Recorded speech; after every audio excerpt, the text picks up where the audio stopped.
Apostrophe, douchebag. So we just watched number 2 in the Cornetto Trilogy. Which is Hot Fuzz. And you thought? I liked it a lot. I love it. I'd never seen it before, again, as we're doing this whole series. I've seen it many times. Yeah, and it's obviously this time around they're spoofing something that I have a lot more familiarity with, the buddy cop movie, you know, the sort of over-the-top Michael Bay, Jerry Bruckheimer type, you know, summer blockbuster. And so I knew the language a lot more, I think. I think we're gonna have a little bit more spoilers in this one, so be warned. This time around it was almost, and it probably is commentary on the sort of genre. Yeah, the Michael Bay type thing is, there's almost no way to tell the difference between the ridiculousness of this film and the ridiculousness of a Michael Bay film or I mean, like, because they're so bombastic, over the top, especially, well, you haven't seen like Bad Boys 2. No. It's ridiculous. It's sort of like, I remember a quote about Airplane. Remember the Airplane movies with Lloyd Bridges, where there was some certain, an actor said something about one of the films that it was sort of inspired by, and he said, I can't even watch those films anymore because all I see is Airplane. And it's like, I feel like the next time I go to watch a Jerry Bruckheimer film, all I'm going to see is this kind of stuff, because it's so skillful in the way that it sort of lampoons what's going on, you know, and sort of lovingly and tenderly makes fun of it, you know? And it brings the absurdity to the forefront. I mean, there's stuff in Pirates of the Caribbean sequels that is as ridiculous as this stuff. And I'm supposed to take that movie seriously, so. Suspension of disbelief.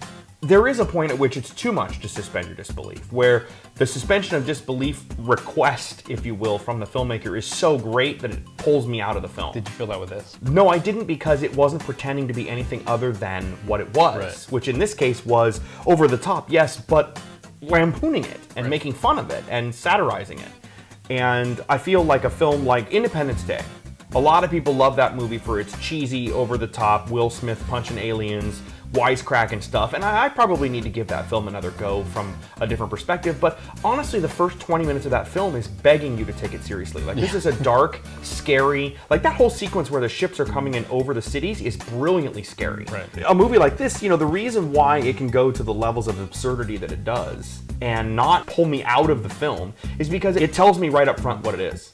Like, right in the first, like, 30-second intro, it's like obvious that this is going to be a farce. Like the whole why they're killing everybody is just so blatantly absurd. You know, what's so hilarious about this is that they had this whole thing, like, where he had like this whole thing worked out. Which makes sense. Which makes sense. And it would be like in any cop movie or CSI Miami or something, it would be the thing. Yeah. And this time it's, you know, oh, we didn't like the way that he was a terrible actor. And she had an annoying laugh.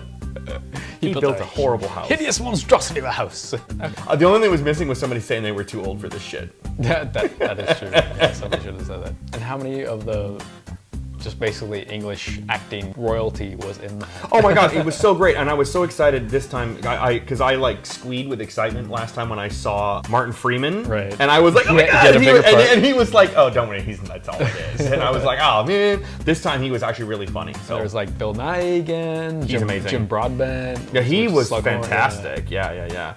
Well, and then there was, I love Bill Bailey. And I spotted Paul Freeman, the guy that played Belloc in Raiders of the Lost Ark. Like, it took me half the movie, and then all of a sudden it just blurted it out. It was amazing. Raiders! That guy! So I think I like this film a lot more than Shaun of the Dead, not because it's a better film, but because it's so much more up my alley. You can relate to it more based on the content. Absolutely, and it just makes me, like, I'm totally anticipating The World's End now, because I think that one probably is a lot more up my alley as well. Jason hasn't seen that one, so that'll be really fun, because it won't be Jason asking me what I think. It'll be both of us talking about a film we've never seen before. Yes. Maybe we'll hate it. Unlikely. Everything I've ever heard on Twitter or any review is like, brilliant. They love it. They love wow. it. So we're gonna go see it. Tell us what you think about Hot Fuzz. And tell us what you think of buddy cop movies. And if you've ever seen one where you thought they were gonna kiss, because I totally thought these guys were gonna kiss. I really did. See you guys later. We'll be around. Bye. Bye.